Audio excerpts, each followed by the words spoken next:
Corona virus का प्रकोप थमने का नाम नहीं ले रहा है। भारत इस वक्त कोरोना की दूसरी लहर का सामना कर रहा है।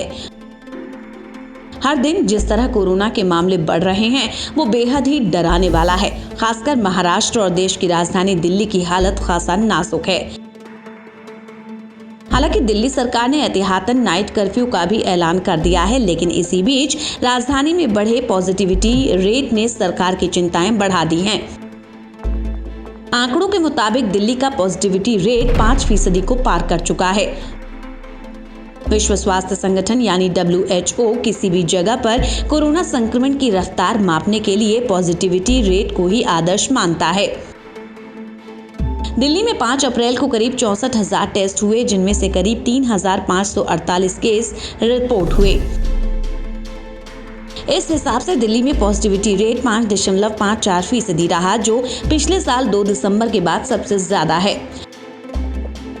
जानकारों के मुताबिक पॉजिटिविटी रेट का 5% से ज्यादा होना चिंताजनक स्थिति है, क्योंकि एक्सपर्ट्स का मानना है कि अगर पॉजिटिविटी रेट 5% से ज्यादा चला जाता है तो यह आने वाले बुरे वक्त का संकेत है। माना जाता है कि इसके आगे महामारी बेकाबू होने वाली है। एक्सपर्ट्स के मुताबिक बढ़ा पॉजिटिविटी रेट दिखाता है कि बीमारी तेजी से फैल रही है और इस पर नजर बनाए रखने की जरूरत है। आंकड़ों पर गौर करने से पता चलता है कि दिल्ली में संक्रमण कितनी तेजी से फैल रहा है। 15 मार्च को दिल्ली में कुल 368 केस सामने आए थे। उस वक्त पॉजिटिविटी रेट 0.6% था, जबकि 22 मार्च को 888 केस रिपोर्ट हुए। उस वक्त पॉजिटिविटी 1.3% हो गया। वहीं 29 मार्च को ये 1904 नए केस के साथ बढ़कर 2.7% हो गया, जो अब बढ़कर 5.5% को पार कर चुका है। हालांकि ऐसा भी नहीं है कि सिर्फ दिल्ली में बढ़े पॉजिटिविटी रेट ने सरकार की चिंताएं बढ़ाई हैं। महाराष्ट्र में फिलहाल पॉजिटिविटी रेट 14-15% के बीच है। गुजरात में ये 7 से 8% के करीब है। वहीं पंजाब और छत्तीसगढ़ जैसे राज्यों में भी पिछले कुछ दिनों में पॉजिटिविटी रेट में कई गुना बढ़ोतरी देखी गई है।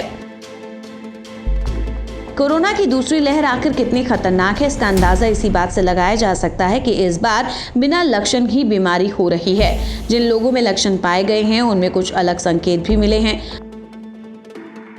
अब तक मिले कुल मरीजों में करीब 58.47% संक्रमित ऐसे हैं जिनमें कोई लक्षण नहीं था।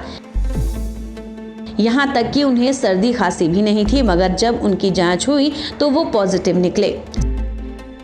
साफ है कि कोरोना की दूसरी लहर से बचने के लिए सरकार के साथ साथ लोगों को भी खास एहतियात बरतनी होगी, नहीं तो हालात बेकाबू होने की संभावना से इनकार नहीं किया जा सकता है। Bureau report.